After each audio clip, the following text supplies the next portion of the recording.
a life transmission across 3 generations. The roots and mission of GeniusHub Education.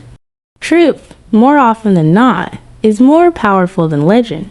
This is not the weaving of myth, but the path a family walks step by step through a century of upheaval, story about how to live with clarity, groundedness, and companionship amid profound uncertainty. Turbid waves and the Ark, the manifestation of karma in 1942.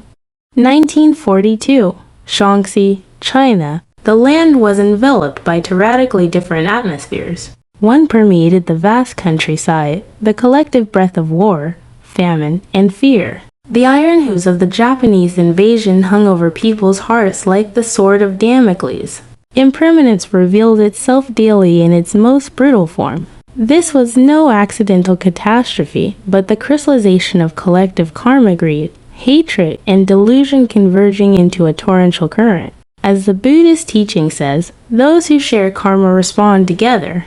Those who share karma bear the results together. On the Chinese mainland at that time, this truth manifested as a vast and tragic sea of suffering. Yet another atmosphere gathered within a single courtyard. It was the fragrance of tea and ink, and the calm stability of a mind as steady as bedrock, the distinct karma of one household. My grandfather's wholesale tea business continued to thrive. Visiting merchants explained it simply: trust him as you trust the earth beneath your feet, it will not give way. This trust was not innate talent, but the fruit of more than a decade of unwavering discipline. No deceit, no price manipulation, no broken promises.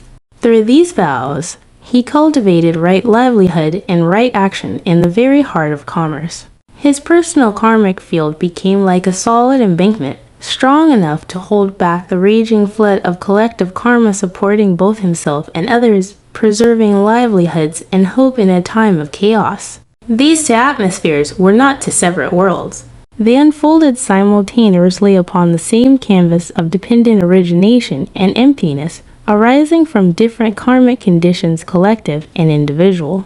Together they formed a scene of sorrow and illumination, revealing a simple yet powerful Buddhist truth.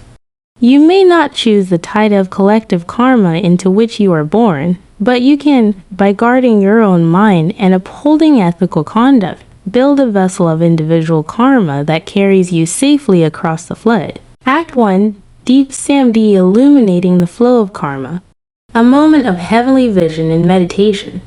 Maintaining a wide business network demanded exceptional clarity of mind and intention. Each evening after closing accounts, my grandfather would shut his door and sit in meditation.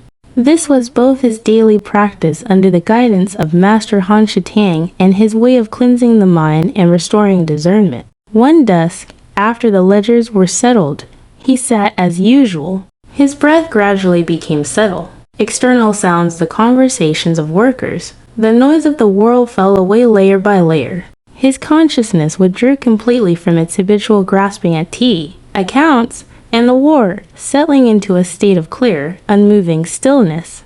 This was the accomplishment of Wamatha, calm abiding. Within this profound silence, a deeper power of awareness naturally arose, vipassana, insight. The mind no longer chased objects, but became like a vast mirror, wiped clean of dust, reflecting clearly. And then, seeing occurred.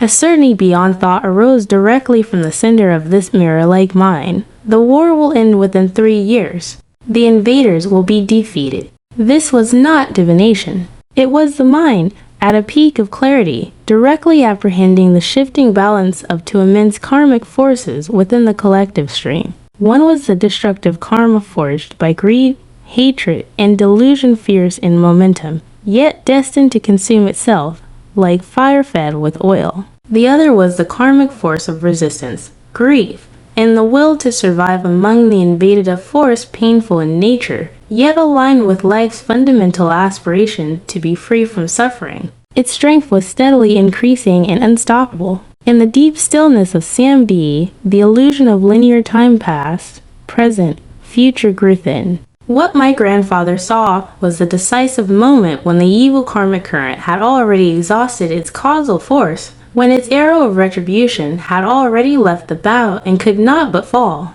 This resembled a fleeting manifestation of the heavenly eye, arising not through seeking, but as a natural function of the mind in balance, concentration, and wisdom. It echoed the profound meaning of the diamond's straw.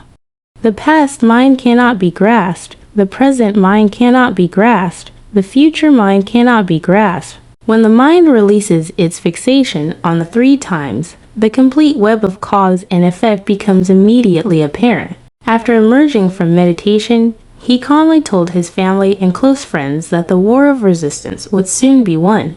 The power of those words lay not merely in their later fulfillment, but in the moment they were spoken in the absolute calm that came from deep samadhi, beyond fear or hope. That calm itself was more precious than any prediction. Act 2. Master Han Shitang, the guide and the polisher of the mind mirror.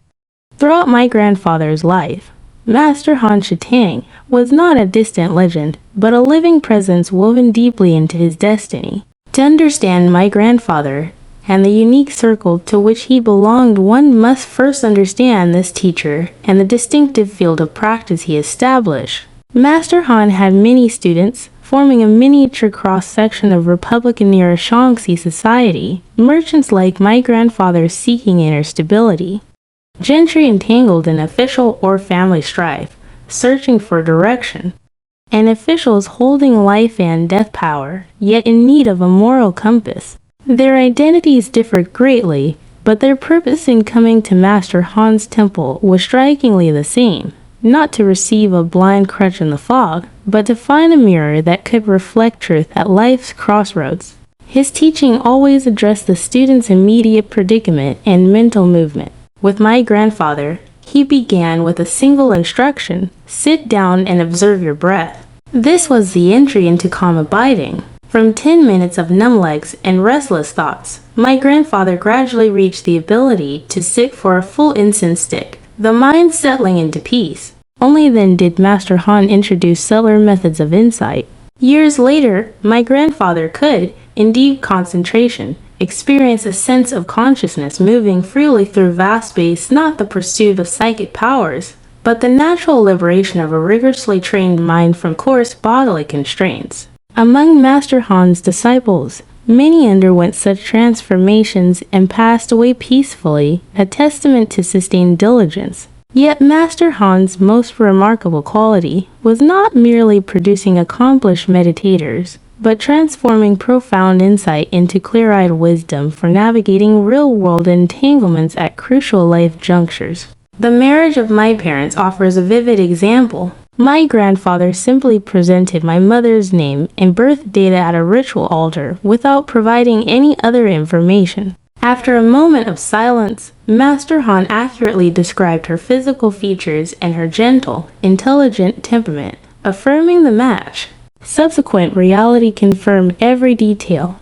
This was not fortune-telling, but the capacity of a mind clear as a mirror to perceive, from minimal karmic signals such as name and birth time, the broader life pattern behind them. The names he chose for my father and uncle were likewise calibrated according to the balance of the 5 elements in their birth charts, using sound, form, and meaning as a kind of linguistic feng shui to harmonize their life trajectories. The most weighty and luminous expression of this wisdom, however, lies in the story of a disciple who served as a county security commander under the nationalist government. In an era when power easily corrupted, this man treated Master Han's guidance as his highest standard.